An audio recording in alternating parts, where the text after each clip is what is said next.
श्रीमद् भागवत एकादश स्कंद में 15 अध्याय में भक्तगणों भिन्न भिन्न सिद्धियों के नाम और लक्षण ठीक कथा भागवत में सुनाऊंगा। आप भक्ति माँ भगवती चैनल को लाइक एंड सब्सक्राइब जरूर करें। कृष्ण भगवान आपका और आपके परिवार का कल्याण करेंगे। कथा सुनिए। भगवान श्री कृष्ण कहते फिर उद्धव, जब साधक इंद्रिय प्राण और मन को अपने बस में करके अपना चित्त मुझ में लगाने लगता है, मेरी धारणा करने लगता है, तब उसके सामने बहुत सी सिद्धियां उपस्थित होती हैं। उद्धव जी ने कहा, अच्युत, कौन सी धारणा करने से किस प्रकार कौन सी सिद्धि प्राप्त होती है और उनकी संख्या कितनी है? आप ही योगियों को सिद्धियां देते हैं और आप इनका वर्णन कीजिए। भगवान श्री कृष्ण ने कहा, प्रिय उद्धव, धारणा योग के पारगामी योगियों ने 18 प्रकार की सिद्धियां बतलाई हैं। उनमें 8 सिद्धियां तो प्रधान रूप से मुझ में ही रहती हैं और दूसरों में न्यून तथा 10 सत्व गुण के विकास से भी मिल जाती हैं। उनमें 3 सिद्धियां तो शरीर की हैं, अणिमा, महिमा और लघिमा। इंद्रियों की एक सिद्धि है प्राप्ति, लौकिक और पारलौकिक पदार्थों का इच्छानुसार अनुभव करने वाली सिद्धि प्राकाम्य है।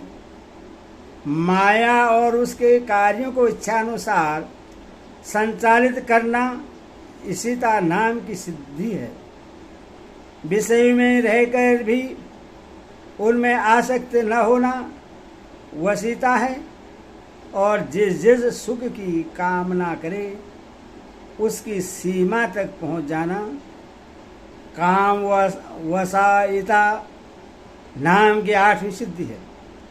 ये 8 सिद्धियां मुझ में स्वभाव से ही रहती हैं और जिन्हें मैं देता हूं उन्हीं को अंशतः प्राप्त होती है। इनके अतिरिक्त और भी कई सिद्धियां हैं। शरीर में भूख प्यास आदि बेगों का न होना, बहुत दूर की वस्तु देख लेना और बहुत दूर की बात सुन लेना, मन के साथ ही शरीर का उस स्थान पर पहुंच जाना, जो इच्छा हो वही रूप बना लेना, दूसरे शरीर में प्रवेश करना, जब इच्छा हो तभी शरीर छोड़ना, अप्सराओं के साथ होने वाली देव क्रीड़ा का दर्शन, संकल्प की सिद्धि, सब जगह सबके द्वारा बिना ननु नच के आज्ञा पालन, ये 10 सिद्धियां सत्वगुण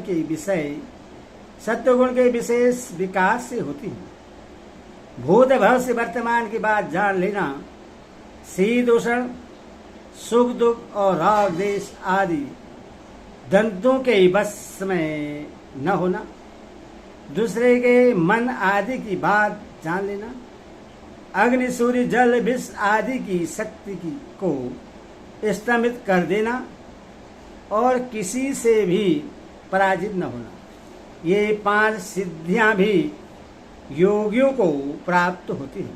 प्रिय उद्धव, योग धारणा करने से जो सिद्धियां प्राप्त होती है उनका मैंने नाम निर्देश के साथ वर्णन कर दिया।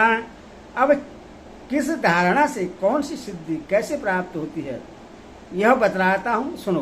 प्रिय उद्धव, पंचभूतों की सूक्ष्मतम मात्राएं मेरा ही शरीर है।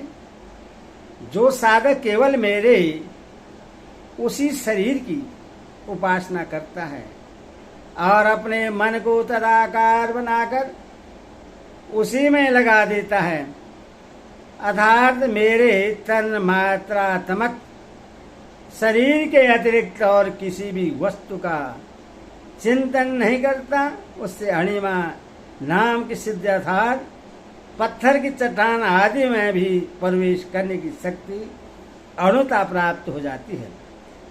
मैं तत्व के रूप में भी मैं ही प्रकाशित हो रहा हूँ और उस रूप में समस्त व्यवहारिक ज्ञानों का केंद्र हूँ। जो मेरे उस रूप में अपने मन को महत्वाकार करके तन्मय कर देता है, उससे महिमा नाम की सिद्धि प्राप्त होती है। और इसी प्रकार आकाश आदि पंचभूतों में जो मेरे ही शरीर हैं, अलग अलग मन लगाने से और उनकी महानता प्राप्त हो जाती है। यह भी महिमा सिद्धि के ही अंतर्गत है। जो योगी वायु आदि 4 भूतों के परिमाणों को मेरा ही रूप समझकर चित्त को तदाकार कर देता है, उसे लघिमा सिद्धि प्राप्त हो जाती है। उससे परमाणु रूप काल के समान सूक्ष्म वस्तु बनाने का सामर्थ्य प्राप्त हो जाता है। जो स्वाति अहंकार को मेरा स्वरूप समझकर मेरे उसी रूप में चित्त की धारणा करता है, वह समस्त इंद्रियों का अधिष्ठाता हो जाता है। मेरा चिंतन करने वाला भक्त इस प्रकार प्राप्ति नाम की सिद्धि प्राप्त कर लेता है। जो पुरुष मुझ महत्वाभिमानी सूत्रात्मा में अपना चित्त स्थिर करता है, उससे मुझे अव्यक्त जन्मा सूत्रात्मा की प्राक्रम नाम की सिद्धि प्राप्त होती है, जिससे इच्छानुसार सभी भोग प्राप्त हो जाते हैं। जो त्रिगुणी माया के स्वामी मेरे काल स्वरूप विश्व रूप की धारणा करता है, वह शरीरों और जीवों को अपने इच्छानुसार प्रेरित करने की सामर्थ्य प्राप्त कर लेता है। इस सिद्धि का नाम इसी तत्व है। जो योगी मेरे नारायण स्वरूप में, जिसे तूर्य और भगवान भी कहते हैं, मन को लगा देता है, मेरे स्वाभाविक गुण उसमें प्रविष्ट होने लगते हैं और उससे वशीता नाम की सिद्धि प्राप्त हो जाती है। निर्गुण ब्रह्मा भी मैं ही हूँ, जो अपने निर्मल मन मेरे इस ब्रह्म स्वरूप में स्थिर कर देता है, उससे परमानंद स्वरूपिणी कामाओं सहायता नाम की सिद्धि प्राप्त होती है। इसके मिलने पर उसकी सारी कामनाएं पूर्ण हो जाती है, समाप्त हो जाती हैं। फिर उद्धव, मेरा वह रूप जो श्वेत द्वीप का स्वामी है, अत्यंत शुद्ध और धर्ममय है, जो उसकी धारणा करता है, वह भूप या जन्म मृत्यु शोक मोह इन 6 उर्मियों से मुक्त हो जाता है और उसे शुद्ध स्वरूप की प्राप्ति होती है। मैं ही समस्त प्राण रूप आकाश नमा हूँ, जो मेरे इस स्वरूप में मन के द्वारा अनाहत नाद का चिंतन करता है, वह दूर सर्वा नाम की सिद्धि से संपन्न हो जाता है और आकाश में उपलब्ध होने वाली विविध प्राणियों की बोली सुन समझ सकता है। जो योगी नेत्रों को सूर्य में और सूर्य को नेत्रों में शयित कर देता है और दोनों के सहयोग में मन ही मन मेरा ध्यान करता है, उसकी दृष्टि सूक्ष्म हो जाती है, उससे दूरदर्शन नाम की सिद्धि प्राप्त होती है और वह सारे संसार को देख सकता है। मन और शरीर को प्राणवायु के सहित मेरे साथ संयुक्त कर दे और मेरी धारणा करे, तो इससे मनोजप नाम की सिद्धि प्राप्त हो जाती है। इसके प्रभाव से वह योगी जहाँ भी जाने का संकल्प करता है, वही उसका शरीर उसी क्षण पहुंच जाता है। जिस समय योगी मन को उपादान कारण बनाकर किसी देवता आदि का रूप धारण करना चाहता है, तो वह अपने मन के अनुकूल वैसा ही रूप धारण कर लेता है।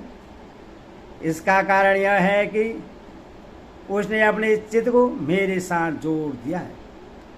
जो योगी दूसरे शरीर में प्रवेश करना चाहे, वह ऐसी भावना करे कि मैं उसी शरीर में हूँ। ऐसा करने से उसका प्राण वायु रूप धारण कर लेता है और वह एक फूल से दूसरे फूल पर जाने वाले भौरे के समान अपना शरीर छोड़कर दूसरे शरीर में प्रवेश कर जाता है। योगी को यदि शरीर का परित्याग करना हो तो एड़ी से गुदा द्वार को दबाकर प्राणवायु को कर्म से हृदय व स्थल कंठ और मस्तक में ले जाएं, फिर ब्रह्मांड के द्वारा उसे ब्रह्मा में लीन करके शरीर का परित्याग कर दें। यदि उससे देवताओं के विहार स्थलों में क्रीड़ा करने की इच्छा हो तो मेरे शुद्ध सत्वमय स्वरूप की भावना करें।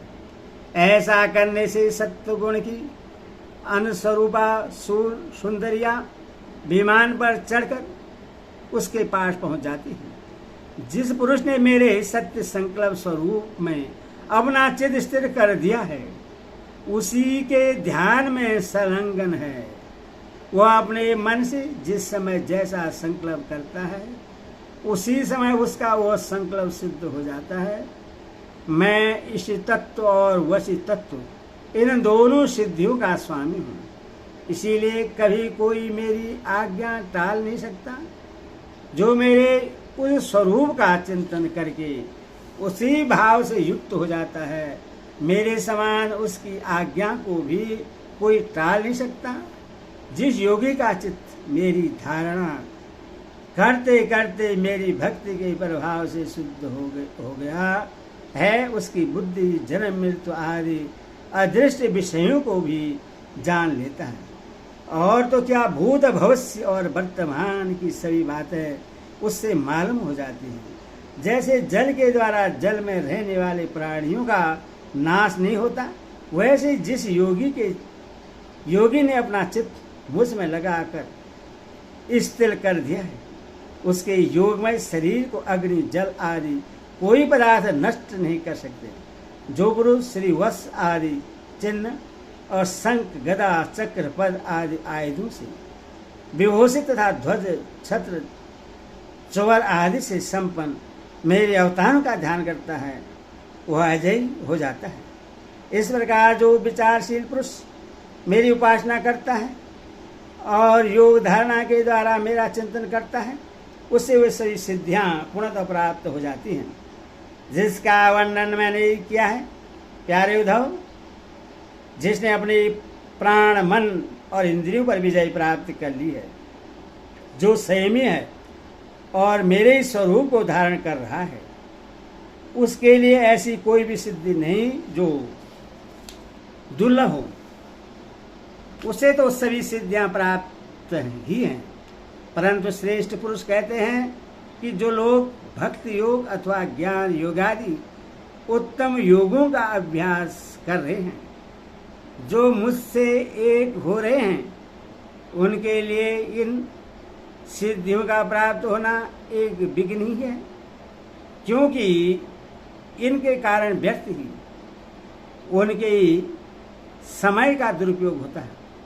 जगत में जन्म औषधि तपस्या और मंत्र आदि के द्वारा जितनी सिद्धियां प्राप्त होती हैं, वे सभी योग के द्वारा मिल जाती हैं, परंतु योग की अंतिम सीमा मेरे सारूप्य सालोक्य आदि की प्राप्ति बिना मुझ में चित्त लगाए किसी भी साधन से नहीं प्राप्त हो सकती। बरोवादियों ने बहुत से साधन बतलाए हैं, योग संख्या और धर्म आदि। उनका एक समस्त सिद्धियों का एकमात्र मैं ही हेतु स्वामी व प्रभु हूँ। जैसे स्थूल पंचभूतों में बाहर भीतर सर्वस्व सूक्ष्म पंच महाभूत ही हैं, सूक्ष्म भूतों के अतिरिक्त स्थूल भूतों की कोई सत्ता नहीं है, वैसे ही मैं समस्त प्राणियों के भीतर दृष्टा रूप से और बाहर दृश्य रूप से स्थित हूँ। मुझ में बाहर भीतर का भेद भी नहीं है, क्योंकि मैं निरावरण एक अद्वितीय आत्मा हूँ। हरि ओम।